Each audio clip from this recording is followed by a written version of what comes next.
souvent avant, on me disait comment faire pour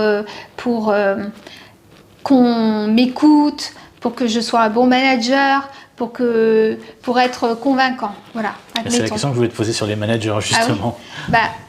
En fait, j'ai un peu une ritournelle, parce que pour être convaincant, il faut être convaincu.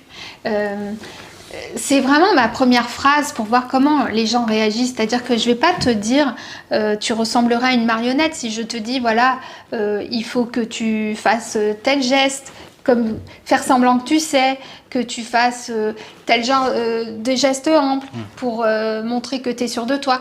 Si tu fais exprès, si moi par exemple je te réponds en faisant comme ça, tu vas te dire elle est folle cette fille, elle est bizarre, parce que c'est pas très cohérent.